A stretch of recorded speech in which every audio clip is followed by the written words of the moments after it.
വളരെ ടേസ്റ്റി ആയിട്ടുള്ള നല്ലൊരു റെസിപ്പിയാണ് ഇന്ന് നമ്മൾ അയല വെച്ചിട്ട് കാണിക്കുന്നത്. എല്ലാവരും ഉണ്ടാക്കി നോക്കുക, ഫീഡ്ബാക്ക് അറിയിക്കുക. അപ്പോൾ റെസിപ്പിയിലോട്ട് പോവാം.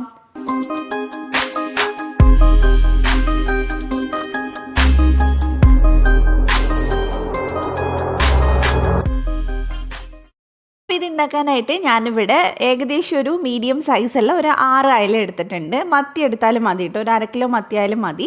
നമുക്കതിലേക്ക് ഒരു 2 ടീസ്പൂൺ മുളക് പൊടി, അതുപോലെ തന്നെ കുറച്ച് ഉപ്പ്, മഞ്ഞൾപ്പൊടി, ഇഞ്ചി വെളുത്തുള്ളി പേസ്റ്റ് ഒരു 1/2 ടീസ്പൂൺ ചേർത്തിട്ടുണ്ട്. പിന്നെ 1 ടീസ്പൂൺ വിനാഗിരിയും കൂടെ ചേർത്തിട്ട് നന്നായിട്ട് മിക്സ് ചെയ്തെടുക്കുക. എരിവൊക്കെ ഓരോരുത്തരുടെ ഇഷ്ടം പോലെ എടുക്കാം കേട്ടോ. അപ്പോൾ നമുക്കിതൊന്ന് മീനിൽ നന്നായിട്ടൊന്ന് പുരട്ടി കൊടുക്കാം. നല്ല പോലെ മീനിൽ നന്നായിട്ടൊന്ന് സ്പ്രെഡ് ചെയ്ത് കൊടുക്കുന്നുണ്ട്. അപ്പോൾ ഇതേ നമ്മൾ മീനിൽ മസാലയൊക്കെ പുരട്ടിയിട്ടുണ്ട്. ഇനി നമുക്കിതൊന്ന് ഫ്രൈ ചെയ്തെടുക്കണം. അപ്പോൾ ഞാനവിടെ വെളിച്ചെണ്ണയിലാണ് ഫ്രൈ ചെയ്തെടുക്കുന്നത്. അപ്പോൾ നമ്മൾ സാധാരണ മീനൊക്കെ പൊരിക്കുന്ന പോലെ, പക്ഷെ അത്രയും ഡ്രൈ ആക്കി എടുക്കേണ്ട ആവശ്യമില്ല.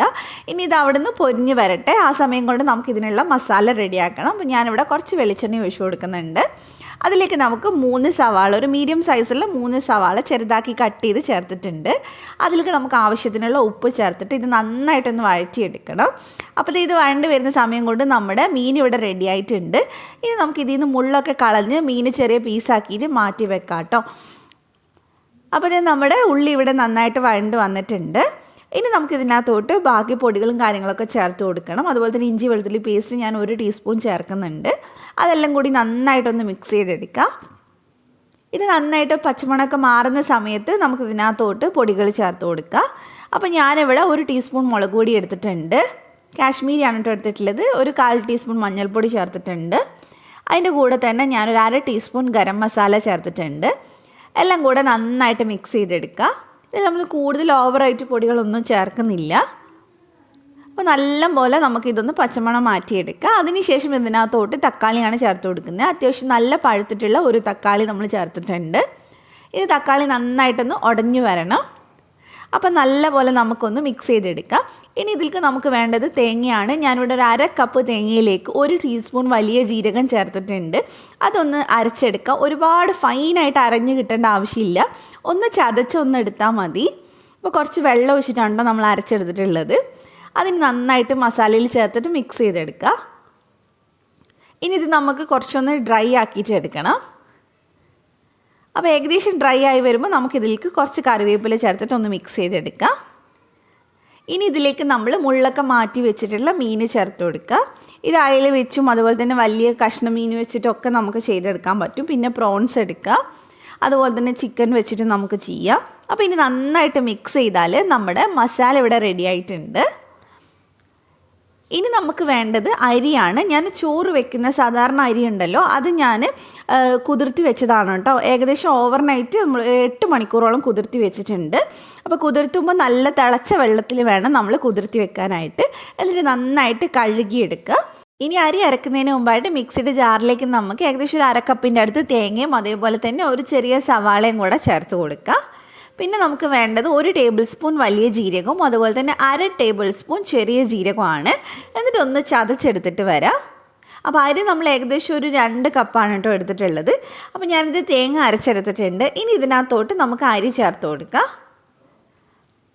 അപ്പോൾ അരി എത്രത്തോളം നിങ്ങൾ മിക്സിയിൽ ചേർക്കാൻ പറ്റും അത്രയും ചേർത്തോളൂ, കുഴപ്പമൊന്നുമില്ല. പിന്നെ നമുക്കിതിലേക്ക് വെള്ളം ചേർക്കാം. വെള്ളം മാക്സിമം കുറച്ച് വെള്ളം ഒഴിച്ചിട്ട് വേണം അരച്ചെടുക്കാനായിട്ട്. കാരണം വെള്ളം കൂടുന്തോറും നമ്മളിതിൽ അരിപ്പൊടി ചേർക്കുന്ന അളവ് കൂട്ടേണ്ടി വരും. അപ്പോൾ ഞാൻ അധികം വെള്ളം ചേർക്കാതെ അരച്ചെടുത്തിട്ടുണ്ട്. എന്നിട്ട് നമുക്കിതിനകത്തോട്ട് ഉപ്പ് ചേർത്ത് കൊടുക്കാം. എന്നിട്ട് നല്ലപോലെ മിക്സ് ചെയ്തെടുക്കണം. പിന്നെ അരക്കുന്ന സമയത്ത് ഒരുപാട് ഫൈനായിട്ട് അരക്കേണ്ട, ചെറിയ തരികളോട് കൂടെ വേണം അരച്ചെടുക്കാനായിട്ട്. അപ്പോൾ നല്ലപോലെ മിക്സ് ചെയ്തെടുത്തിട്ടുണ്ട്. ഉപ്പൊക്കെ റെഡി ആയിട്ടുണ്ട്. ഇനി നമുക്കിതിനകത്തോട്ട് നമ്മൾ ഇടിയപ്പത്തിനൊക്കെ എടുക്കുന്ന സാദാ പൊടി ഉണ്ടല്ലോ, അത് ചേർത്ത് കൊടുക്കുക, അരിപ്പൊടി. അപ്പോൾ അത് കുറച്ചായിട്ട് ചേർത്തിട്ട് ടൈറ്റ് ആവുന്നത് വരെ നമ്മളൊന്ന് കുഴച്ചെടുക്കണം. അപ്പോൾ ഏകദേശം എനിക്കൊരു 3/4 കപ്പോളാണ് വേണ്ടി വന്നിട്ടുള്ളത്. അപ്പോൾ നല്ല പോലെ നമുക്കൊന്ന് മിക്സ് ചെയ്തെടുക്കാം. നമ്മൾ കണ്ണൂരിലൊക്കെ മീനടയൊക്കെ ഉണ്ടാക്കുന്ന ആ ഒരു രീതിക്കാണ് നമ്മളിത് ചെയ്തിട്ടുള്ളത്. ഇപ്പോൾ നമ്മുടെ മാവിനെ നല്ല ടൈറ്റായിട്ട് കിട്ടിയിട്ടുണ്ട്. കയ്യിലൊന്നും ഒട്ടിപ്പിടിക്കാത്ത പരുവത്തിൽ ഇതുപോലെ ബോൾസ് ആക്കിയെടുക്കാൻ പറ്റണം. കണ്ടില്ലേ, ഇതേപോലെ ചെയ്തെടുക്കണം. ഇനി നമുക്കിതിൽ ഫില്ല് ചെയ്തെടുക്കാം. അപ്പോൾ നമ്മുടെ ഫില്ലിങ്ങും അതുപോലെ തന്നെ അരിമാവും ഇവിടെ റെഡി ആയിട്ടുണ്ട്. കയ്യിൽ കുറച്ചൊന്ന് എണ്ണയാക്കിയതിന് ശേഷം ഒരു കുഞ്ഞു ബോൾ എടുത്തിട്ട് നമുക്ക് കയ്യിലൊന്ന് പരത്തിയെടുത്താൽ മതി.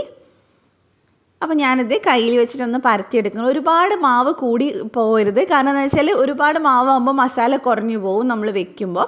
അപ്പോൾ മാവ് മാത്രം കഴിക്കണ ഒരു ഫീല് വരും. അപ്പോൾ കുറച്ച് തിന്നായിട്ട് ചെയ്താൽ മതി.